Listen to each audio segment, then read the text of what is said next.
नमस्कार बच्चों। पिछले वीडियो में मैंने आपको आपकी पाठ्य पुस्तक में दी गई कहानी, जो नाटक के रूप में भी है, वनराज से मुलाकात, पढ़कर सुनाया और समझाया था। आज इस नाटक के अगले 2 दृश्य की चर्चा मैं आपसे करूंगी। इसके पहले कि हम आगे बढ़ें, हम पिछली कहानी पर भी दृष्टि डालते हैं। हमने यह पढ़ा और यह जाना कि भगवान शंकर, देवी पार्वती को यह पता चलता है कि मनुष्य दुखी है। पार्वती के कहने पर भगवान शंकर देवी पार्वती को लेकर और नारद जी को लेकर पृथ्वी लोक पर आते हैं और मनुष्य के दुख को सुनते हैं। मनुष्य अन्य पशुओं पर आरोप लगाता है, वनराज को अपने दुख का कारण बताता है। नारद मुनि वनराज से जब इस बात को जानना चाहते हैं तो वनराज भी यही कहते हैं कि उनके दुखों का कारण भी मनुष्य ही है। अर्थात हमने पहले यह पढ़ा कि मनुष्य अपने दुखों का कारण पशुओं को बता रहा है और पशु अपने दुखों का कारण मनुष्य को बता रहे हैं। वनराज के कहने पर लोमड़ी वन्य पशुओं की सभा बुलाती है और सभी को ठीक 6 बजे शाम को एक निश्चित स्थान पर आने को कहती है। तो अब आइए देखें कि क्या होता है। तीसरा दृश्य अर्थात थर्ड सीन। सारे वन्य प्राणी वनराज के दरबार में उपस्थित हैं।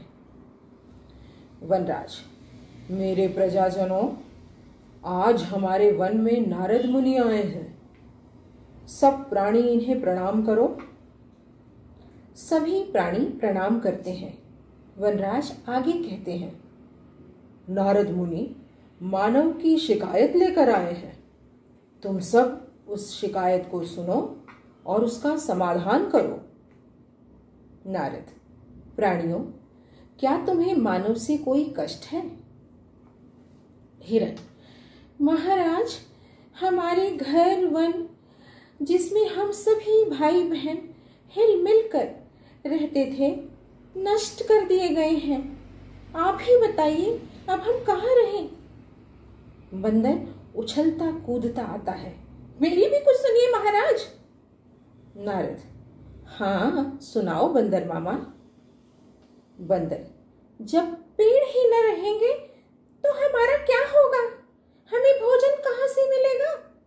जब हम शहर की ओर जाते हैं और छतों पर कूदते हैं, बच्चों के हाथ की मिठाई खा जाते हैं, तो मानव हमें मारता है, भगाता है। मेरी शिकायत के अलावा भालू चाचा की भी शिकायत सुन लो। वनराज कहते हैं अपने सभी प्रजाजनों को, अर्थात जो सभी अन्य प्राणी उनके वन में हैं, वे सभी से कहते हैं कि हमारे वन में, हमारे पास आज नारद मुनि आए हैं। सभी इन्हें प्रणाम करो, इनका उचित स्वागत सत्कार करो। नारद मुनि मनुष्य की शिकायत लेकर यहाँ आए हैं। यदि हो सके तो उनकी शिकायतों को सुनो और उसका उचित समाधान करो। समाधान का मतलब होता है एक सल्यूशन, किसी भी प्रॉब्लम का सल्यूशन निकालना।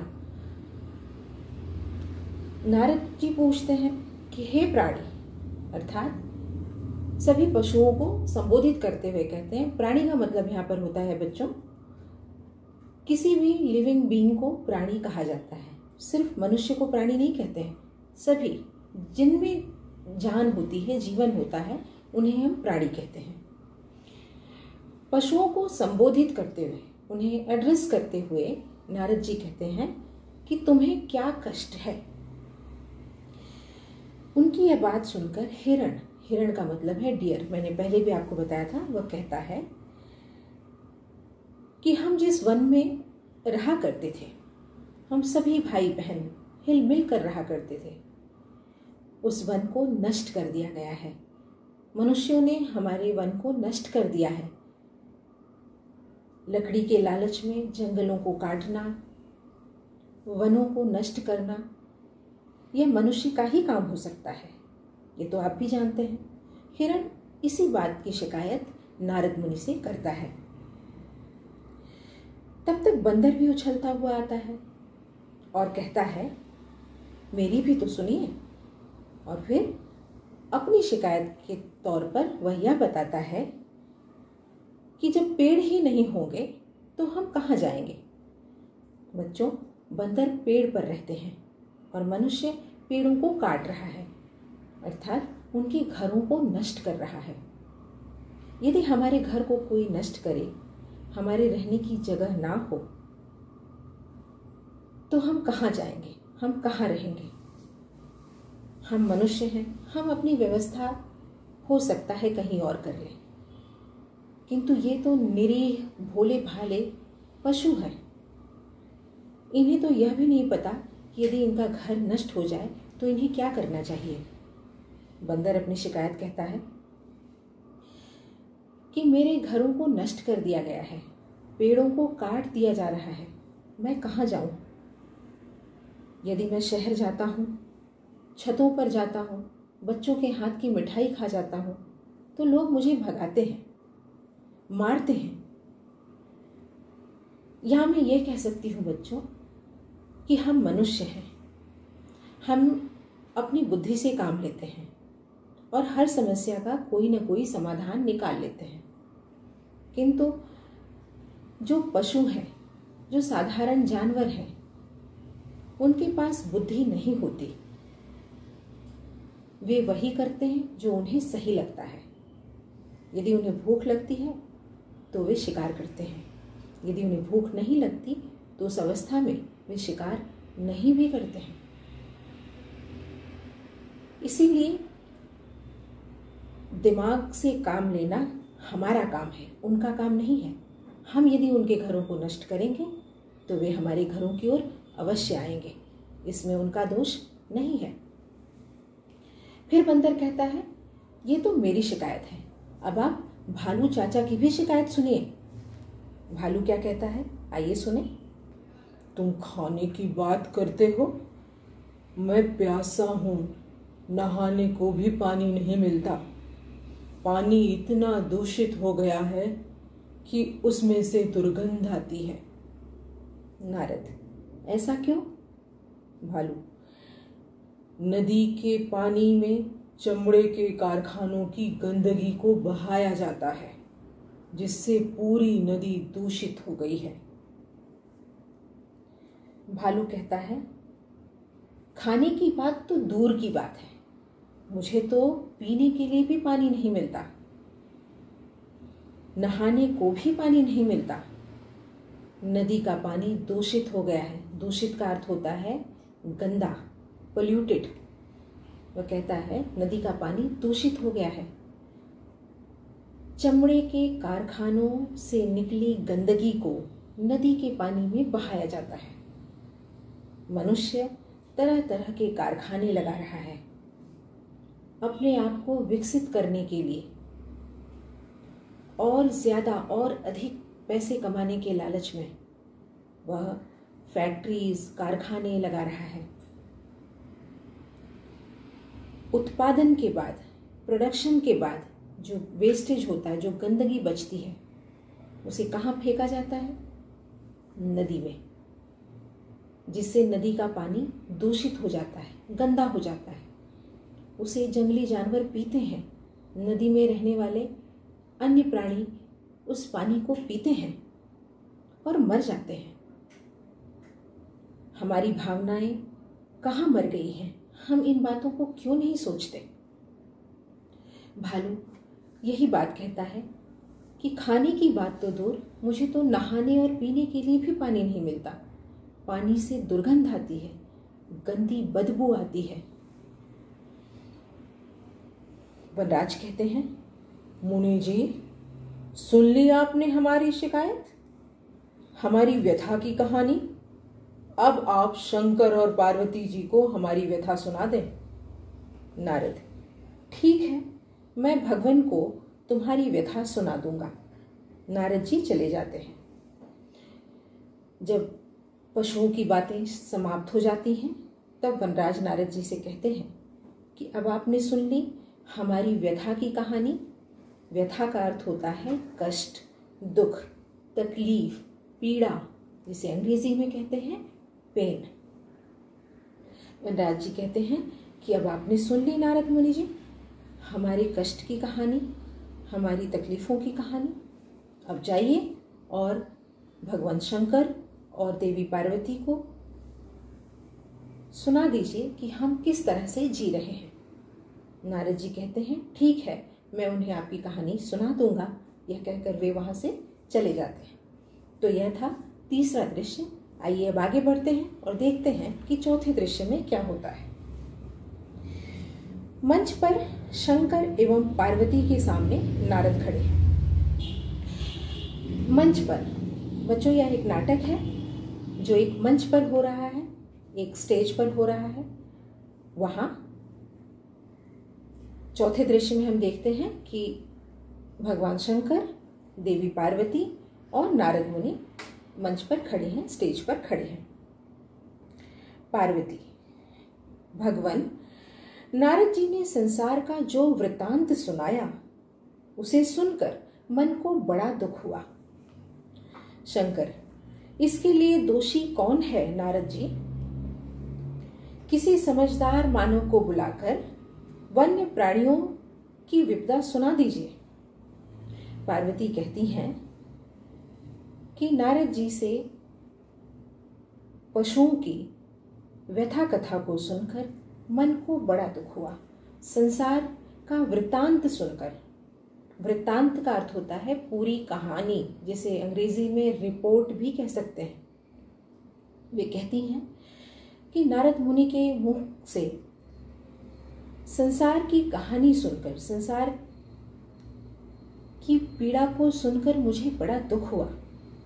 शंकर जी नारद जी से कहते हैं कि जाइए किसी समझदार मनुष्य को बुलाइए और उसे वन्य प्राणियों की विपदा की कहानी सुनाइए, उनके कष्टों को सुनाइए। नारद के बुलाने पर मानव का प्रवेश। नारद जी बुलाते हैं और मनुष्य स्टेज पर आता है। मानव अर्थात मनुष्य, मानव, मनुष्य, आदमी, नर, ये सभी पर्यायवाची शब्द हैं। नारद, मानव, भगवान को बताओ कि तुमने जंगलों की अंधाधुंध कटाई क्यों की? नारद जी कहते हैं कि मनुष्य, मानव, भगवान शंकर से कहो कि तुमने जंगल क्यों काटे, अंधाधुंध कटाई क्यों की? अंधाधुंध का अर्थ है ब्लाइंडली, बिना सोचे समझे, बिना देखे हुए तुमने जंगल क्यों काटे? यह भगवान शंकर से कहो, कारण बताओ। मानव, मानव क्या कहता है? भगवान, संसार में मनुष्यों की संख्या बहुत बढ़ गई है, हमारा परिवार भी बढ़ा है। इनके लिए मकान, भोजन और वस्त्र तो देने ही थे। वन न काटता तो क्या करता? मनुष्य क्या कहता है कि संसार में मनुष्यों की संख्या बढ़ गई है, अर्थात जनसंख्या बढ़ गई है, पॉपुलेशन इंक्रीज हुई है, परिवार बढ़ गया है।